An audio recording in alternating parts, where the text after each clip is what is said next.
Oi, pessoal. Bom dia, bom sábado. Que bom poder estar aqui numa igreja. Tem umas 3 ou 4 igrejas em São Luís que eu me sinto em casa. Tá? Deu certo? Não está passando aqui, não. Tá? Qualquer coisa, eu aviso. Eu vou tentar na hora... Bom, na hora que eu levantar aqui, ele passa lá. Obrigado. Então, tem umas 3, 4 igrejas que eu me sinto em casa. Aqui, especialmente, tem muitos ex-alunos, muitos amigos muito queridos, que fizeram e fazem parte da minha vida. Então, para mim é um prazer estar aqui. E hoje eu fui convidado pelo Eric e pelo irmão Odair para vir aqui conversar com vocês, fazendo a mensagem de hoje. E eu vou confessar a vocês que eu estava ansioso. Ansioso por quê, Rafael? Porque esse tema que eu vou falar hoje, eu já apresentei na igreja que eu congrego, a Igreja Central, apresentei na igreja do Parque Atenas, e tinha interesse em apresentar aqui para alguns colegas, para vocês, porque é uma igreja que valoriza, se dedica ao processo de adoração. E o título do sermão, eu coloquei os slides ali, eu vou pedir ajuda, mas tem poucos slides, o foco vai ser mais aqui mesmo. Não vai ser como as minhas palestras costumam ser, muito focada no slide dessa vez. Mas hoje eu queria começar com uma pergunta. O tema do sermão é uma pergunta. É uma pergunta relativa a um tema que é muito comum, mas, de certa forma, pouco debatido. Tá? É impressão minha ou pulou de 35 para 25 minutos assim? Bom, então, o tema é: o que é adoração bíblica? Você já parou para pensar sobre essa pergunta? Quando eu digo o que é adoração, são perguntas diferentes. O que é adoração e o que é adoração bíblica. Porque a adoração, a gente pode buscar definições em diversos lugares.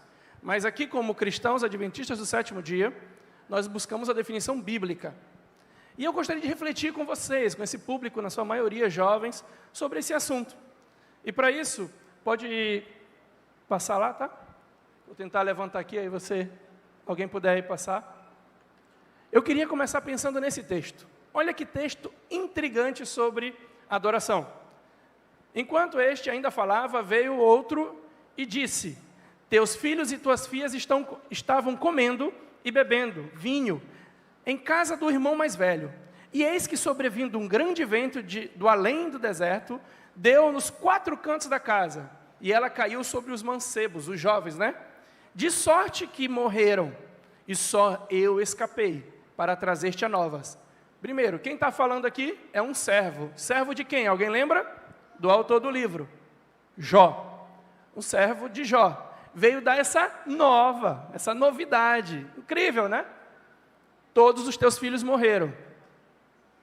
Todos morreram. A questão aqui que eu quero me centrar é na reação de Jó. Observem. Então Jó se levantou, rasgou o seu manto, rapou a sua cabeça, lançando-se em terra, ele fez o quê? Adorou. Nós costumeiramente lemos um texto desse e passamos pela Bíblia. Tá, beleza. Obrigadão, Eric, valeu mesmo. Nós passamos por um texto desse e não chamamos tanta atenção. Adorou, tudo bem. Mas vocês perceberam que o texto não está dizendo assim: e Jó se levantou num púlpito e começou a cantar e adorou. Perceberam o contraste com a expressão de adoração que nós costumeiramente temos na sociedade religiosa hoje? Diz assim: raspou a cabeça, se jogou no chão, se humilhou e adorou. Como é possível adorar a Deus logo após ter perdido os filhos e rasgar as próprias roupas em desespero? Como é possível adorar a Deus quando tudo falha? A resposta a esta pergunta vai acontecer ao longo dessa jornada. E eu quero deixar claro uma coisa, eu sempre digo: esse texto foi um texto que me encantou, escrito por um amigo meu. Esse sermão é baseado num texto de um amigo meu, um pastor muito estudioso, que eu admiro muito, o pastor Bruno Flávio, que eu ganhei essa amizade de presente através de um amigo de vocês, o pastor Moraes. E o Bruno escreveu esse texto, mandou para mim, eu disse: meu amigo, isso precisa ser pregado nas igrejas. E estamos na missão aí. Pessoal, Como é possível adorar a Deus quando tudo falha? Como eu encaixo a nossa visão de adoração contemporânea com uma visão de adoração bíblica para eu entender o que significa ser um verdadeiro adorador? Nós temos aí, são 4 DVDs com o título o quê? Adoradores. E aí a gente precisa entender, porque se nós usamos tanto essa expressão, de onde ela vem, por quê? E aí, para pensar isso um pouquinho mais, eu queria trazê-los para pensar aqui numa historinha aqui, para vocês entenderem como o nosso conceito de adoração recebe. Pode passar aqui para mim, por favor? Eu queria falar sobre escovas de dente. E essa é a foto da escova de dente mais antiga descoberta. 1498, na China. Ela era feita de pelos de porco. Tá? Já ouviu uns ixi aí. Ixi. Aí tu ia escolher pelo de porco na boca ou dentes, ou sem dentes, né? Então, não sei, é um dilema. Para um adventista ia ser um problema. Bom, mas tudo bem. Mas contanto que a gente não engolisse o pelo, né, para não comer o porco, estava bom. Mas, pessoal, o que tem a ver escova de dente com adoração? Olha, vocês vão ver. Próximo, por favor. Esse senhor, Claude Hopkins, ele tem uma característica. Quem é ele? Ele é um publicitário. E ele é um publicitário que, em 1900, ele fez algo extraordinário. Naquela época, nos Estados Unidos, vocês sabiam qual era o percentual da população americana? Preste atenção, aquela escova foi descoberta, era de que ano aquela escova? 1498. Em 1900, somente 7% da população americana escovava os dentes. Somente.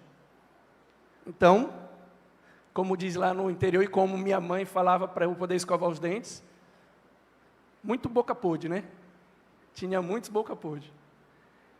Meu filho, eu tive lembrei agora do meu filho, a Kessia, que é professora de piano dele. Meu filho diz aqui, como é que eu convenci meu filho a escovar os dentes sempre? Muito fácil.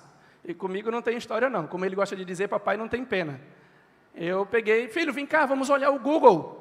Vamos olhar o Google Imagens. Tem umas imagens bem legais para você aqui. E mostrei algumas bocas de quem não escova os dentes. Rapidinho ele estava escovando todos os dias. Bom, mas o que chama a atenção é que ele fez o seguinte propaganda. Ele publicou esse panfleto, eu acho que é o panfleto próximo. Um panfleto. E nesse panfleto dizia o seguinte, olha só. Se você passar a língua nos seus dentes, você vai ver que tem uma película áspera. Essa película áspera ela é nociva e faz mal para os seus dentes, o que promove o apodrecimento deles. Portanto, é importante que você escove dentes. E aí as pessoas viram a propaganda e começaram a escovar. O salto foi tão grande que, menos de 30 anos depois, já 70% da população americana já escovava os dentes. E alguns anos depois, a marca de creme dental dele já estava circulando pelo mundo todo. E o que tem a ver isso com adoração? O que tem a ver é que você, depois de ter passado agora a língua nos dentes, deve ter percebido que você escova os dentes. E você escova os dentes porque alguém colocou uma ideia, e essa ideia se propagou rapidamente, e ninguém está se perguntando qual é a base científica ou fundamentação daquela ideia de escovar os dentes. Porque quem fez a propaganda foi um publicitário. E ele não mostrou, segundo as pesquisas científicas, artigos da Nature, não, ele só jogou a ideia. E a ideia mudou. E o que isso tem a ver com adoração? Tem a ver o seguinte, meus amigos. É que a maneira como nós experimentamos a adoração, ela também vem de uma ideia. E a forma contemporânea tem mais a ver com uma ideia fora da Bíblia do que bíblica. E um dos personagens centrais nesse processo chama-se, é um nome engraçado, Friedrich Schleiermacher. O Schleiermacher, que é um teólogo e filósofo muito reconhecido, ele fez o seguinte, olha só que interessante. O Schleiermacher, ele vem de uma época pertinho do iluminismo. Já ouviram falar do iluminismo? E o iluminismo, o momento da iluminação da sociedade por meio da razão, onde o homem iria pensar e construir o mundo através da sua capacidade intelectual. O que aconteceu? O Schleiermacher percebeu o seguinte, os iluministas diziam uma coisa sobre a Bíblia, que a Bíblia não é um livro nada especial, como alguns protestantes pensavam. A Bíblia nada mais é do que um livro comum, antiquado. E o Schleiermacher, como um filósofo, ele diz o seguinte, peraí, vamos juntar as duas coisas. Calma, eu concordo com vocês que a Bíblia não é um livro sobrenatural. Eu concordo com vocês que a Bíblia não é a palavra de Deus. Mas, peraí, Rafael, para. Um teólogo dizendo isso. Meus amigos, vocês até ficariam surpresos de tantas coisas que teólogos, filósofos falaram. Mas o teólogo disse, a Bíblia não é a palavra de Deus, mas calma lá. Ele disse o seguinte, mas isso não quer dizer que ela não promova a nossa comunhão com Deus. Ela promove a comunhão com Deus. E como é que o Schleiermacher explicou isso? É porque a Bíblia, através da Bíblia, segundo ele, nós temos uma experiência, um sentimento.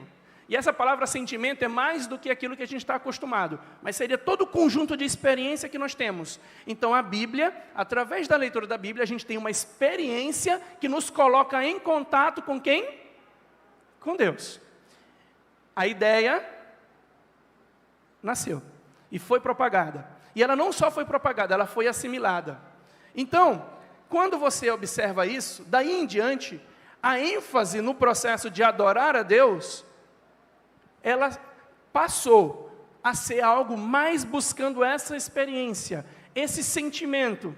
E a adoração passou a ser enfatizada nas áreas mais artísticas, onde havia espaço para os sentimentos. A adoração foi trazida agora para manifestações artísticas, para a música, o processo. E aí, experimentar e sentir passou a ser o processo preponderante. E alguns podem dizer, esses pentecostais, o que eles foram fazer isso? Mas eu vou te contar um segredo, não foram só eles. O que a diferença é que eles têm isso enraizado na sua teologia. Mas isso se espalhou, a ideia se espalhou. Este efeito, ele chegou na comunidade adventista do sétimo dia, na igreja adventista? Sim. Mais retardado? Sim. Por quê? Uma explicação muito clara é pela ênfase bíblica que a igreja adventista sempre teve desde suas raízes. Mas o fato é que, quando uma ideia passou, nós podemos agora ter uma experiência de adoração diferente. Música e adoração agora se tornaram quase que sinônimos, porque na música nós podemos expressar e sentir com mais facilidade. E o que é que o Schleiermacher disse lá? Que a Bíblia produzia? Sentimento. Então, tudo que produz sentimento é positivo para a experiência da adoração. E, na verdade, é a adoração. E aí temos alguns efeitos, por exemplo, que vocês enxergam hoje. Me digam se eu não estou certo que esses efeitos estão por aí. Por exemplo, será que a gente não caracteriza um bom sermão como aquele que nos faz chorar e nos emocionar? Não é assim? Se eu não me emocionar, se eu não chorar, o sermãozinho foi meia boca. Também hoje nós não vemos que às vezes o arrependimento é um sentimento de tristeza. Eu preciso sentir tristeza, senão eu não estou realmente arrependido. Pregadores falam hoje que a essência da religião é ter uma experiência com Deus.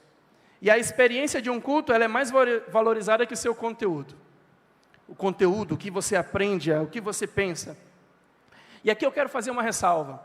Não estou dizendo que os sentimentos e as emoções presentes no processo de adoração, eles não são importantes, muito pelo contrário.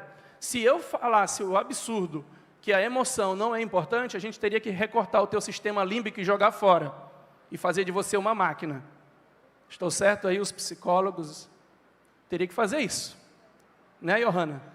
Mas as emoções são fundamentais, só que a questão é que se você vai ver um papel em que elas se encaixam, onde elas se encaixam, eu acho que aí uma boa parte de onde vem a renda da Johanna é organizar isso para as pessoas, né, Johanna? Olha, o negócio é aqui e tal, tá bom?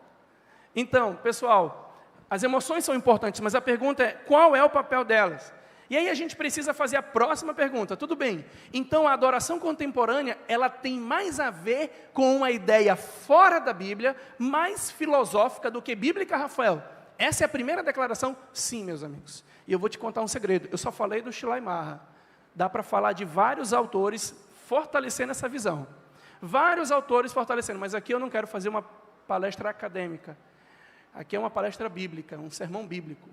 Então, é muito importante você entender que a ideia veio de fora. A maneira como nós experimentamos a adoração hoje, na maioria das igrejas, das comunidades, é uma ideia extra-bíblica, não bíblica. E a bíblica? Essa é a próxima pergunta. E a bíblica, como é que vem? E aí a gente tem que fazer o que se faz em um estudo bíblico, procurar o significado das palavras. A pergunta que nós estamos pensando é sobre adoração. E aí eu quero perguntar, o que é essa palavra adoração no contexto bíblico? E aí eu já vou te adiantar. Eu não sou aquele cara que vai trazer o grego, o hebraico, primeiro porque eu não sei, e segundo que eu tenho uma certa crítica sobre essa questão. Porque a gente parece muito inteligente, muito capaz, mas fica baseado na falta de conhecimento das pessoas, né? Então eu não gosto muito. Por isso que eu evito alguns termos assim. Mas eu gostaria de te dizer e pedir que você vá na sua Bíblia ou na internet e procure que os sinônimos de adoração, da palavra adoração, na maioria das vezes em que ela aparece na Bíblia, a palavra que está lá no original tem a ver com prostrar-se e ajoelhar-se. E aí eu vou apresentar alguns textos bíblicos. Pode passar e tem uns textos bíblicos na frente mais aí, por favor. Eu já comentei isso. Isso, obrigado, viu? 2 Crônicas 29 e 28 diz assim, ó. Então toda a congregação, o quê, pessoal? Adorava. E os cantores cantavam. E os trombeteiros tocavam. Tudo isso continuou até se acabar o... Aqui você começa já a ver uma certa distinção entre duas coisas. O que, gente? Adoração e cantar. Estão percebendo? Já tem uma distinção aqui, adoração e cantar. Aí continua. Toda a terra te adorará e te cantará louvores. Salmo 66, 4. Próximo. Quando você vai, pode passar os slides, para o Novo Testamento, isso fica também mais claro. Olha só em João 9,38. Disse o homem, creio, Senhor. E ele fez o que, gente? E o adorou. Quando a gente fala de adorar e vai lendo a Bíblia e o adorar, o que a gente imagina? A pessoa começar a pular e cantar, é isso? Não. Quando a gente vê até filme bíblico, quando vê alguém e o adorou, ele está se prostrando. E aí continua, uma das cenas que eu acho mais impactantes sobre adoração, está em Apocalipse 19. É o trono, o cordeiro, Deus ali, os 4 seres viventes. Eu fico imaginando porque é muita simetria, eu sou apaixonado por simetria. Então tu tem, no meio, o trono, você tem os 4 seres viventes ao redor, depois vocês têm 24 anciãos distribuídos, e depois vocês têm os 144 mil ao redor. Aí você tem essa cena. E o que eles estão fazendo? Olha só. E então os 24 anciãos e os 4 seres viventes fizeram o quê? Prostraram-se e adoraram a Deus que está sentado no trono, dizendo amém e aleluia. Aí você diz, mas Rafael, se cantar e adorar não são a mesma coisa, aqui então prostrar não é? Não, porque aqui já é um outro recurso do texto bíblico, e eu vou mostrar outros textos para vocês, que vão mostrar que é semelhante. Mas é o recurso do paralelismo. Ele está dizendo que eles fizeram a mesma coisa, prostraram e adoraram. Agora continua. Adoração, quando a gente pensa sobre isso, aí para entender melhor, eu vou te convidar a pensar num detalhe interessante, sobre essa ideia de prostrar-se. Eu quero pensar com você em uma relação do Antigo Testamento, entre os reis e o seu povo. Vamos no próximo texto bíblico. Êxodo 4:31. Leiam comigo, olha só, acompanhem a ideia. E o povo creu, e quando ouviram que o Senhor havia visitado os filhos de Israel, o que é que eles fizeram?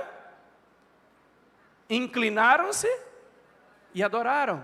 2 Crônicas diz que Josafá se prostrou, e o quê? E adorou. Josafá se prostrou e adorou. E um outro texto que está em 1 Crônicas, pode passar o próximo. Esse aí eu vou pegar especialmente, ele diz o seguinte. Então disse Davi a toda a congregação, bendizei ao Senhor vosso Deus. E toda a congregação bendiz ao Deus dos seus pais. Inclinaram-se, prostraram perante o Senhor e perante quem? O rei. Pessoal, olha que interessante. Sabe o que esse texto me diz? Sobre prostrar-se diante de um rei, é que a adoração tem uma coisa semelhante. O prostrar-se na adoração, o significado de prostrar, é semelhante ao que um vassalo faz em relação a Deus, ao rei. Quando um vassalo, alguém chega diante do rei, o que é que ele faz? Se prostra.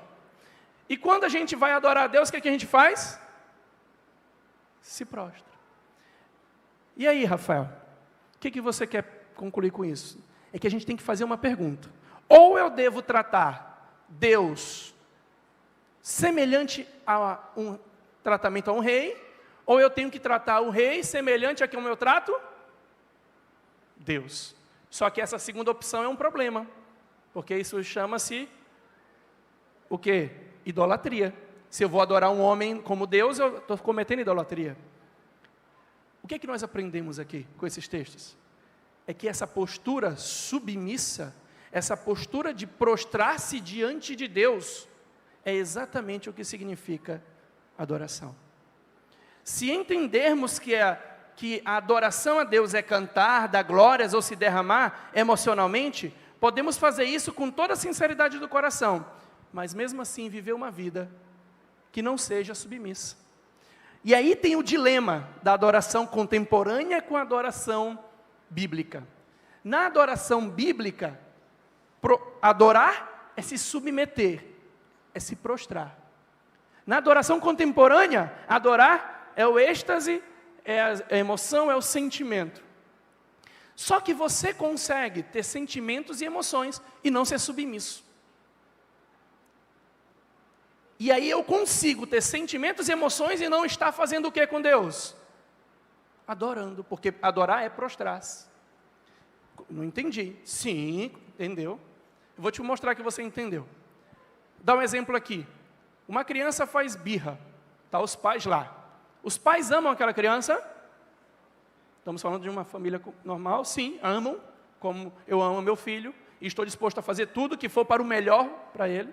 Certo, eles amam. Mas a criança começa a dar chilique lá no supermercado. Alguns pais vão fazer a vontade deles, mas a gente vai criticar em geral e dizer assim, não é para fazer, né? E aí a gente vai dizer o seguinte, a criança diz, eu quero isso, e o pai diz, eu não vou dar. Eu pergunto, o pai deixou de ter uma relação de amor com aquele filho? Deixou ou não? Não deixou. Vocês são ótimos. Não deixou. Eu pergunto, por que o pai não fez o que a criança queria? Porque o pai não está o que em relação à criança? Submisso à criança. Vocês sabiam que nós amamos nossa esposa, nossas esposas nos amam, nós amamos filhos, elas nos amam, mas nenhuma dessas relações você pode, do marido com a mulher e da mulher com o marido, implementar uma submissão. Inclusive, num livro de um psiquiatra adventista, ele comenta que ele tem vários casos que ele lida com pacientes, onde ele tem que corrigir pessoas que, para ser feliz, se esvaziam de si mesmo e se submetem ao companheiro, só com medo de perdê-lo.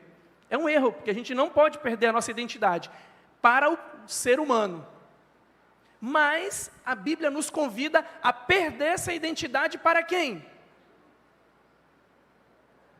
A expressão perder a identidade é muito forte, porque Deus nunca deixa que a gente perca a nossa identidade, Ele sempre nos preserva. Mas é entregar a Deus isso. Então, meus amigos, da mesma forma que eu posso ter um relacionamento vívido, sincero e bonito com Deus, sem que esse relacionamento implique em submissão.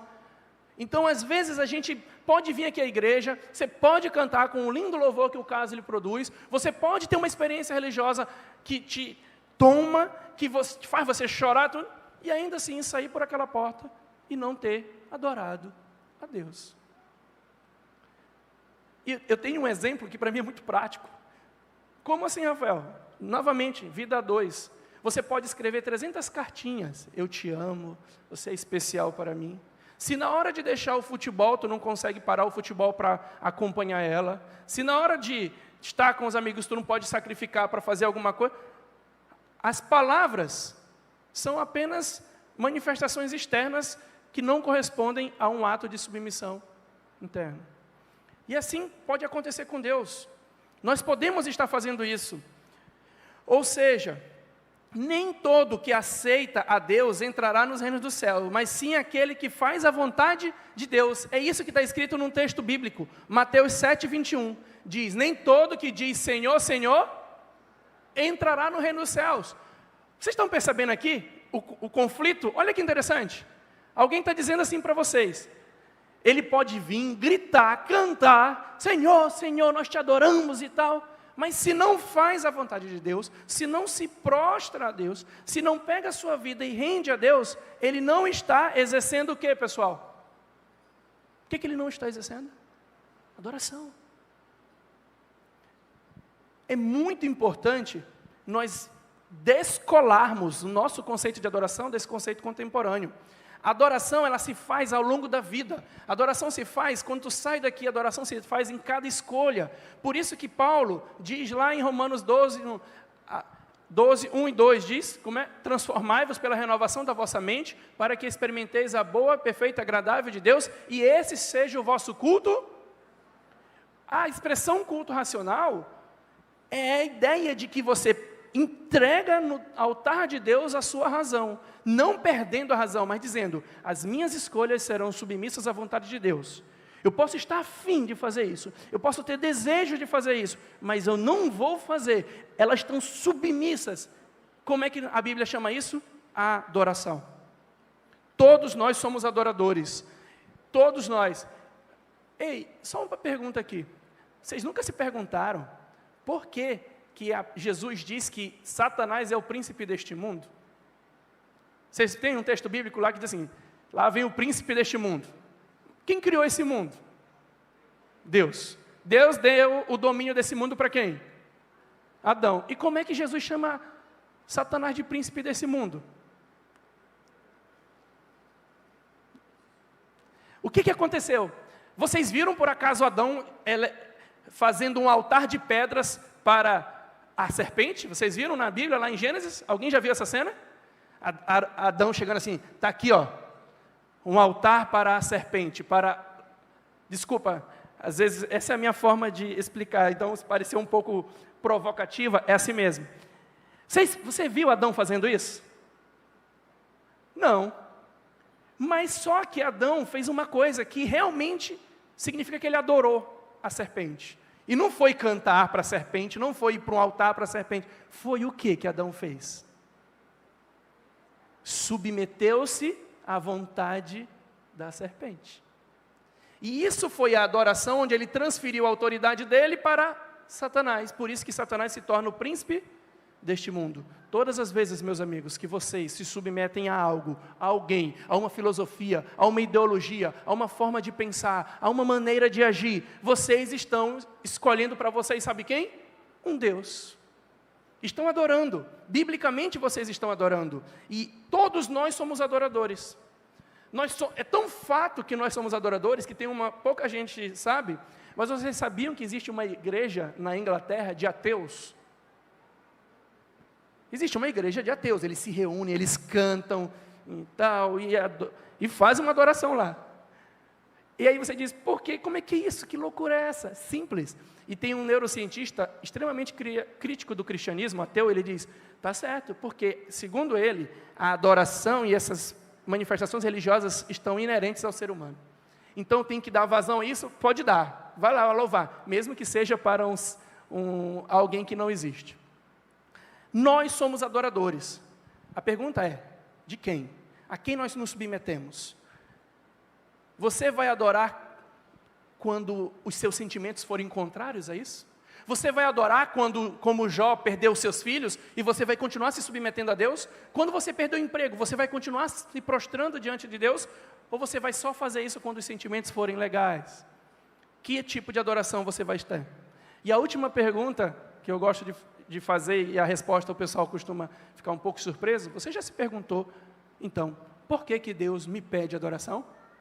Por que aquela cena do Apocalipse está lá, ele no centro, 4 seres viventes, 24 anciãos, 144 mil, e todos os anjos, todo mundo ao redor de Deus, não parece meio assim megalomaníaco? Oh, me adorem, me adorem, me adorem. Não parece isso? Eu vou te dar a maior razão por que Deus pede para você adorá-lo. E eu vou encerrar com essa resposta.